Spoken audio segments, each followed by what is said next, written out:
नमस्कार शेतकरी बंधूंनो, मी डॉक्टर शुभांगी नारकर। आज आपण चर्चा करणार आहोत अद्रक लागवडबद्दल। आज जर बघितलं तर महाराष्ट्रामध्ये फार मोठ्या प्रमाणामध्ये अद्रकीची लागवड केली जाते, पण त्यातल्या त्यात जर बघितलं तर पश्चिम महाराष्ट्रामध्ये फार मोठ्या प्रमाणामध्ये अद्रक लागवड होते। हा जो व्हिडिओ आज मी बनवतीये, हा व्हिडिओ एक शेतकरी बांधवांनी मला माझ्या यूट्यूब चॅनलवरती एक सजेस्ट केलं होतं की मॅडम अद्रकावरती व्हिडिओ बनवा। आता अद्रकाचं जे बी आहे ते अद्रकाचं बी आपण आपल्या घरच्या घरी बनवतो। आता जेव्हा आपण ह्या बीची लागवड करतो किंवा अद्रकाची जेव्हा आपण लागवड करतो त्यावेळेस त्याला सीड ट्रीटमेंट करणं फार महत्त्वाचं आहे। आता सीड ट्रीटमेंट करत असताना मार्केटमध्ये फार वेगवेगळ्या प्रकारचे जर्मिनेटर किंवा उत्पादन अवेलेबल आहेत, पण त्याचमध्ये जर आपण बायोलॉजिकलचा वापर केला तर फार चांगले रिझल्ट मिळतात। बायोलॉजिकल्स वापरल्यामुळे काय होतं, मरीवरती पण आपण कंट्रोल करू शकतो आणि त्याचबरोबर जे काही कोंब फुटतात आणि जी काही वाढ आहे, फास्ट वाढ आपल्याला हवी असती, लवकर आपलं जे अद्रक आहे, अद्रक आपलं लवकर जर्मिनेट झालं पाहिजे, तर हे बायोलॉजिकल्स काय करतात, त्याच्यासाठी मदत करतात। आता ह्या बायोलॉजिकल्समध्ये जर बघितलं तर बॅसिलस आहे, ट्रायकोडर्मा आहे, अशा वेगवेगळ्या प्रकारचे उत्पादनं जे आहेत ते मार्केटमध्ये अवेलेबल आहेत। आता जी काही अद्रकामध्ये मर येते ती मर दोन प्रकारची मर असते, एक आहे जीवाणूजन्य मर आणि दुसरी आहे बुरशीजन्य मर। बुरशीजन्य जे मर आहे ती फ्युझॅरियम, पिथियम, फायटोप्थोरा ह्या वेगवेगळ्या प्रकारच्या बुरशीमुळे येत असते। त्याचबरोबर अद्रकीमध्ये जर बघितलं तर अद्रकीमध्ये व्हायरस पण येतो, त्याच्यानंतर वेगवेगळ्या प्रकारचा करपा पण येतो, ज्याला आपण नंतर त्याच्यामध्ये सॉफ्ट रॉट आहे, ड्राय रॉट आहे, किंवा आपण जेव्हा अद्रक काढल्यानंतर आपण स्टोर करताना तेव्हा पण त्याच्यामध्ये रॉटिंग होती किंवा सडण्याचा प्रकार फार मोठ्या प्रमाणामध्ये असतो। तर अशा सर्व प्रकारच्या ज्या काही वेगवेगळ्या चॅलेंजेस आपल्याला आत्ता अद्रकामध्ये येत आहेत, तर ते अद्रकामध्ये येणारे चॅलेंजेस कमी आपले कधी होऊ शकतात। जसं मी तुम्हाला आत्ता सांगितलं की जर आपण सीड ट्रीटमेंट जर केली प्रॉपर तर आपले हे सगळे येणारे जे चॅलेंजेस आहेत ते कमी होऊ शकतात। त्याचबरोबर प्रिव्हेंटिव्हमध्ये जेवढं आपण काम करू तेवढं आपल्यासाठी चांगलं आहे। प्रिव्हेंटिव्हमध्ये काम करत असताना बायोलॉजिकलचं ड्रेंचिंग आपण करू शकतो, बायोलॉजिकल्स आपण स्प्रेसाठी वापरू शकतो।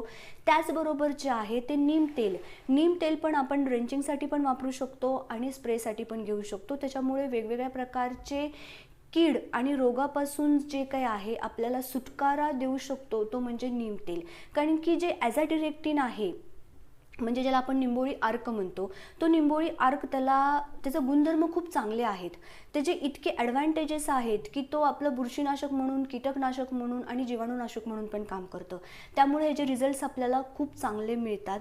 त्याचबरोबर जर सगळ्यात महत्त्वाचं जर बघितलं तर अन्नद्रव्य व्यवस्थापन ते पण फार महत्त्वाचे आहे। तर ह्या वेळेस जे काय आहे ते आपण अन्नद्रव्य जेव्हा आपण लागवडीच्या वेळेस आपण कुठल्या प्रकारचे फर्टिलायझर्स वापरतोय। आता अद्रकामध्ये जर बघितलं आपण तर अद्रकामध्ये सडण्याचा प्रकार फार जास्त होतो, तर अशा वेळेस काय होतं की नायट्रोजनची मात्रा जास्त देऊ नका। नायट्रोजन जेवढं तुम्ही जास्त द्याल तेवढं काय होतं, नायट्रोजन एक्सेस झाला की तिथं काय होतं, सगळ्या प्रकारचे बुरशी जन्य जे काही हे असतात, पॅथोजन्स असतात, ते पॅथोजन्स वाढतात, जीवाणूजन्य पॅथोजन्स वाढतात, त्यानंतर कीड वाढते। तर अशा वेळेस काय करायचं की पावसाळ्यामध्ये नायट्रोजनचा एक्सेस वापर कमी करायचा, तिथे आपण फॉस्फरस आणि पोटॅशियम आपण देऊ शकतो, त्याच्यामुळं त्याची जाडी वगैरे फार मोठ्या प्रमाणामध्ये चांगली होती। त्याचबरोबर मायक्रोरायझा पण आपण वापरू शकतो। मायक्रोरायझा वापरल्यामुळं काय होतं, मायक्रोरायझा जे आहे ते मायक्रोरायझा तुम्हाला न्यूट्रिएंट अपटेक करायला आणि तुमची निरोगी वाढ करायला झाडाला फार मदत करतात। तर मायक्रोरायझाचा पण आपण वापर केला पाहिजे इथं। तर अद्रकीमध्ये सगळ्यात महत्त्वाचं म्हणजे आहे ते म्हणजे सीड ट्रीटमेंट आणि प्रिव्हेंटिव्हमध्ये काम करणं, प्रिव्हेंटिव्हमध्ये फवारे काढत राहणं। आता मर आली आहे ओळखायचं कसं, तर जी काय आपली पात असते ती हिरवी पात आपली पिवळी पडायला लागते आणि ती एकदा पडायला लागली की लगेच आपले पटपट वाढत जाते। कारण मर जी आहे ती मर उभी आणि आडवी दोन्ही प्रकारे वाढत असते। त्याच्यामुळे जर समजा तुमचं अद्रक जर ड्रीपवर असेल तरी पण जिथं तुम्हाला ज्या पॅचमध्ये तुम्हाला मर आलेली दिसतीये ना तिथं तुम्ही डायरेक्टली नोझल काढून ड्रेंचिंग करा आणि राहिलेलं जे काही सोल्युशन आहे ते ड्रिपने सोडा। आणि जर तुमचं ड्रीपवरती नसेल तर नोझल काढून डायरेक्टली तुम्ही ड्रेंचिंग करत जावा, किंवा पाट पाण्याने जर तुम्ही समजा आपण म्हटलं तर पाट पाण्याने जेव्हा आपण पाणी सोडतो तर त्यावेळेस तुम्हाला वेगवेगळ्या प्रकारचे बुरशीनाशक त्याच्याबरोबर आपण सोडू शकतो।